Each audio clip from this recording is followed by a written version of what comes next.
those of you who are familiar with my channel in the long run, you know when the locos come out, it's gonna be a party.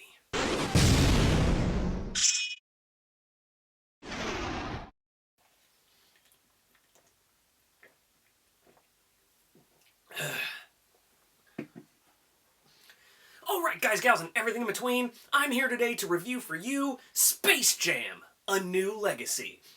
So Space Jam: A New Legacy is the long-awaited sequel to Space Jam. Kind of. Still waiting for that sequel. But Space Jam: A New Legacy, or Space Jam 2, follows LeBron James. And LeBron James is basically being a terrible father and accidentally ends up in his kid's video game. And he's got to team up with the Looney Tunes to defeat Don Cheadle in a basketball arcade NBA Jam style game. If any of that sounded like the original Space Jam, it's because it's basically not. We're more or less still waiting for Space Jam, especially considering that Michael Jordan, speaking of the greatest of all time, because LeBron James is not the greatest of all time, Michael Jordan was a likable character. LeBron James is just an egotistical, idiot, and basically LeBron Jameses his way through this entire thing, but he doesn't manage to just storm off in the middle of a game instead of being a good sport, so I mean there is that. I guess they stretched reality a little bit on that one. This movie is absolutely abhorrent. It is more or less, I mean, I know the original Space Jam was kind of stupid, but as a kid, I loved it. And they talked about a Space Jam 2 throughout the years. Michael Jordan did not sign on, and then notoriously a producer lied to try and keep production going and saying Michael Jordan had signed on for a Space Jam 2. Then it morphed into Race Jam with Jeff Gordon, and then it morphed into Skate Jam with, Tony Hawk, and then there was like the stint that Carmelo Anthony was going to be in Space Jam, and now it's Space Jam: A New Legacy with LeBron James. It was a tattered production, and a director quit halfway through, and you can tell that this movie just, it doesn't know what it wants to be, and what it ends up being is a desperation plug for Warner Brothers properties that really aren't Looney Tunes. That's like, please watch our Warner Brothers stuff so we don't get bought out by Disney. I nostalgically love the original Space Jam, and it had its charm because the characters were likable. They were true to themselves. LeBron James spends the entire time telling you he's LeBron James and he's one of the greatest things, and then it randomly turns into Tron. Now, what was good about the film? Not very much, but there was one part of the film that I really liked. There was a prequel-style segment where you see LeBron James as a child, and he's not quite great at basketball yet, and he starts to play this video game and loves the games, and he's being a child, and his coach is like, no, LeBron, you can't do that. I was more interested in the flawed LeBron James as a kid than I was the whole rest of the movie, because that, I was like, okay, we got a relatable kid who wants to be a kid, but his coach is like, you have the potential, I need you to be better than that. So there was that push and pull in the first 5 minutes of the movie that was legitimately great, and then it turned into LeBron James is LeBron James, because he's not acting in this movie, and he's basically just a narcissistic, egotistical douchebag for the entire rest of it. And then they do a couple things about 20 minutes before the movie's over that are just so god dang unforgivable in terms of how they treat the characters in these properties. It's not a Looney Tunes movie.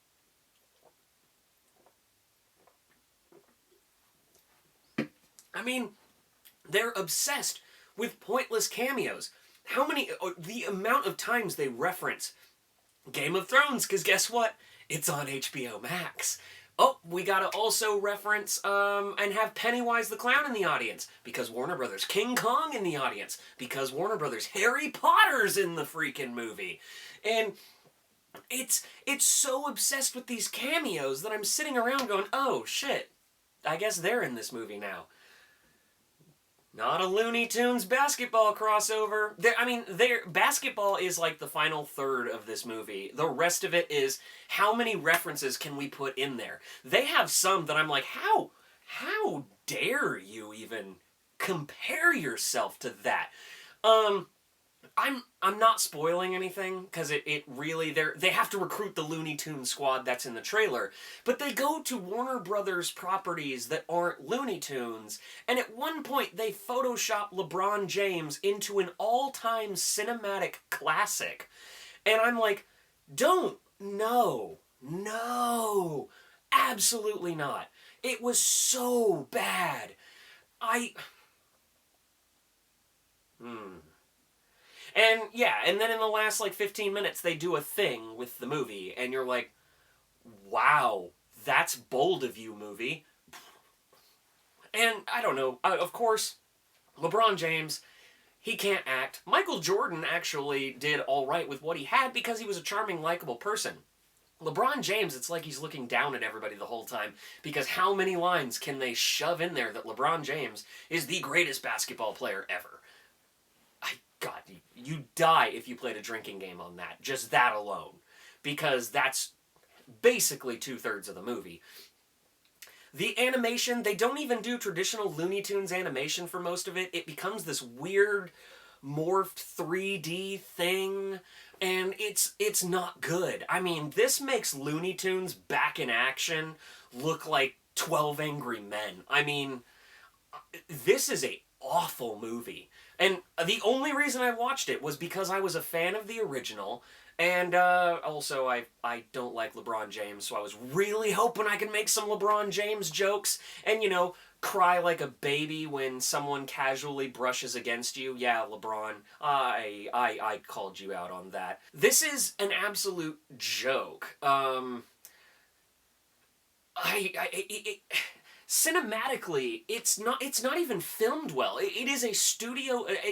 Okay, so for those of you who aren't familiar with a lot of the movie critic world, there's a thing that you'll hear some of them say that this felt like a studio assembled film.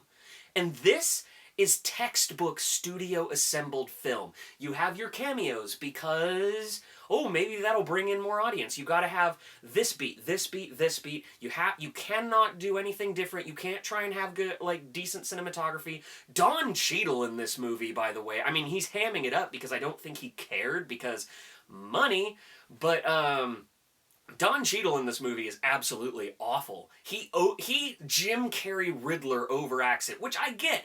Scott, it's a Looney Tunes movie. But it's not when you watch how they treat it.